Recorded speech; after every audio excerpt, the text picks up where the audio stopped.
No makeup today, just woke up. um, there's also another question I'd like to pose to you guys. Damn.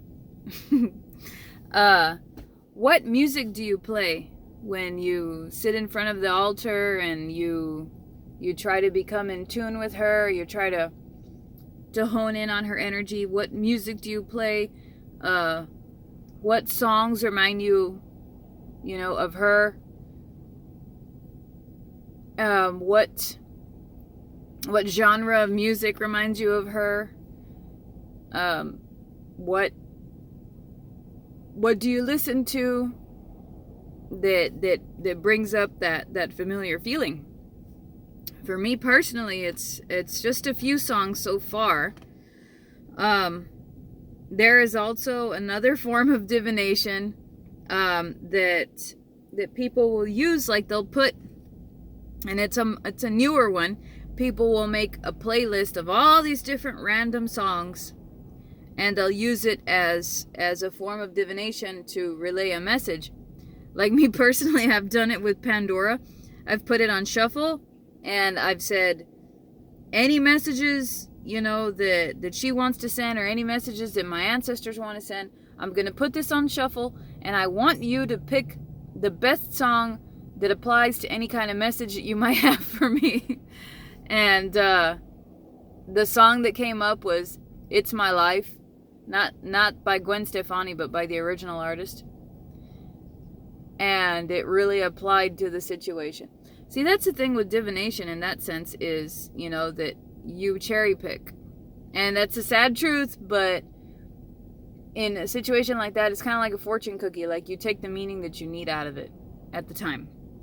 So, I recently said, okay, Santa Muerte, I have to ask you, because I haven't asked you in a long time, what is it that you're feeling right now? Or what kind of sentiment would you wish to relay in regards to how I've been treating you, in regards to the maintenance of your altar, your offerings?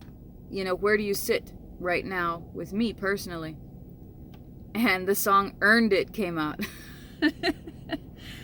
Earned It, like the one from 50 Shades of Grey.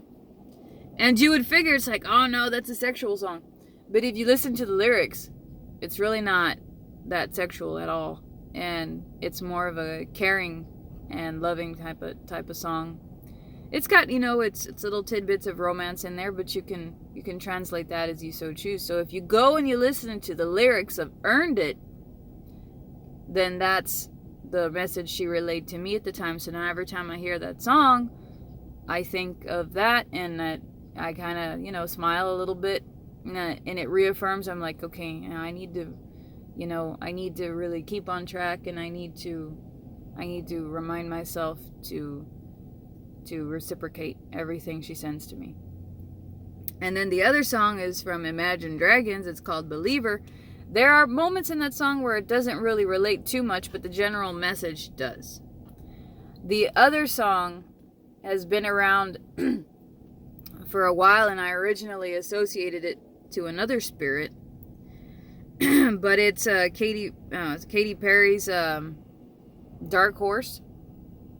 And it can apply to pretty much any powerful feminine spirit, if you think about it.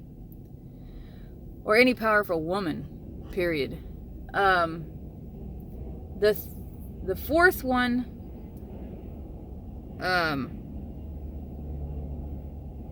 I forgot the fourth one. No, the thing that I was going to say was, I'm going off on a tangent here, but I have to express. Also, because I uploaded that video yesterday, I didn't realize that I uploaded that video, not at random, but for a reason. As usual with her, I offended her, apparently, because something not a lot of you know is I'm initiated into an African tribal tradition, and a big part of that tradition is knowing the mambos, knowing the songs. And I was singing one loud and with lots of clarity and with joy and with happiness, you know, because my son is really drawn to it. That my son is really, really drawn to this tradition, seems to be, at least from what I've seen. He was saying, Mommy, sing this, Mommy, sing this. So, of course, you know, we sing to each other, you know, is what we like to do. And we're singing it right in front of her altar. And I already had an inkling, since she's a jealous spirit, she doesn't want me singing about other traditions right in front of her altar. So later on that night, I had a dream, very vivid, that my tongue was pierced by like 100 sewing needles. It was swollen and big, and it was just needle upon needle upon needle upon needle in my tongue. And behind my tongue, going into my throat, were a bunch of fish flapping, and some fish were dead. And then there was a portion of the dream that appeared to be, also in my mouth, pinned to my tongue, was a portion of a rocking chair, the arm, and it had little swirls carved into the arm. Very much like the little swirls that you'll see in some of the scythes on some of her statues. It's just like a little S. It goes like this. You'll see it in a lot of her scythes. That was carved into the arm of the rocking chair.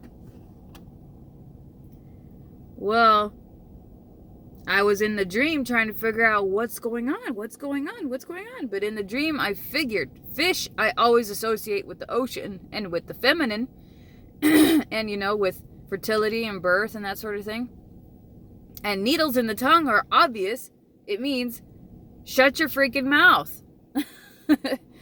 And the rocking chair arm, I really couldn't figure it out until this morning. I was like, you know what? Sometimes it's the most simplistic meanings. Where else have you seen those little swirls? On her scythe, you know? And I was like, I know what I did wrong. And it's no coincidence that I uploaded that video yesterday about doing bad things and asking for her forgiveness. So this morning I was like, hey, sorry. It's not all me. My son wanted me to sing that song. You understand how he is, but don't get after him. He doesn't know any better, you know, and she won't because she loves kids, you know, but it was basically like, dude, don't go singing songs about other people right in front of my altar. If you're singing songs, sing them about me right in front of my altar. So once again, proving how jealous she is. But yeah, so singing songs, all these themes, they come together. There's no coincidences in this practice, you know? So it's coming together. It's like yesterday I uploaded a video about doing her wrong, and now I was talking with, you know, a couple of people, but I was talking to this one friend in particular. He was saying, well, why don't you do a video about songs that remind you? Like, me personally, the songs that remind me are reggae. So they're going to be different from the songs that remind you. And he said, it's just so funny that when you hear a song the first time, you don't really think much of it. But when you hear it, you start to peg the lyrics and you start to think, hey, that sounds very much like a message now that I hear it this time around. And I was like, you're so right, man. You're so right. You're absolutely right. And so... speaking of songs, I sang a song that offended her. Now I'm talking about songs that remind you of her. That's just how she works, guys. So, anyway, yeah, it would be cool to know what the songs are that you guys think of when you think of her. That would be really cool to know, but because I bet you it's a big, huge variation. I bet you. A lot of the Spanish songs I don't really resonate with, you know, like I don't feel a connection to a lot of them. A lot of the Spanish songs are either like a Tejano base or they're rap. And I know I'm going to get ridiculed for this, but I'm not big on rap. At least not newer rap. I like older rap, 90s rap, gangster rap. So that was the peak of my childhood, you know, so that's why I like it better. But anyway, I apologize for the way I look. That shouldn't matter. What matters is that you get the message. And you know, get your thoughts and opinions on this subject matter in particular. So that's it for now. Leave the comments down below. I'm really curious to know what songs you think of, and maybe I'll learn some new songs, you know, that correlate. So for those of you that are interested, I'm going to start leaving this in the description box for future reference. But, you know, if you're interested in, you know, the services and the candles and the baths and the petitions, the prayer candles, that sort of thing, and I'm also starting to make oils. If you're interested in any of those, you can message me, or you can, if you're interested in sending stuff for the shrine, which all we need is the floors. That's it. After we do we're doing wood on the floor. After that's done, boom, done, ready to go. You know, you can send whatever you want. No pressure.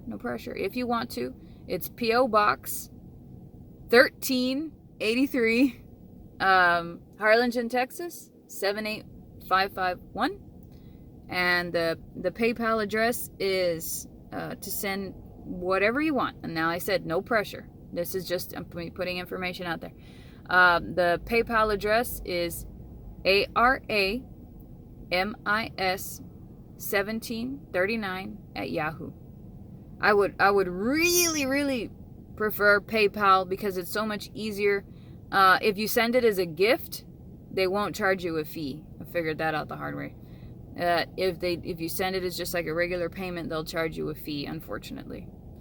But that has nothing to do with you. I mean, they charge the fee on my end, really. I mean, well, like if you send $20, they're gonna charge like 88 cents or something like that. So that's just how PayPal works. But anyway, enough talk about that. But yeah, let me know what songs remind you of her. I bet you it's gonna be a really interesting list. So other than that, I guess we'll see you in the next video.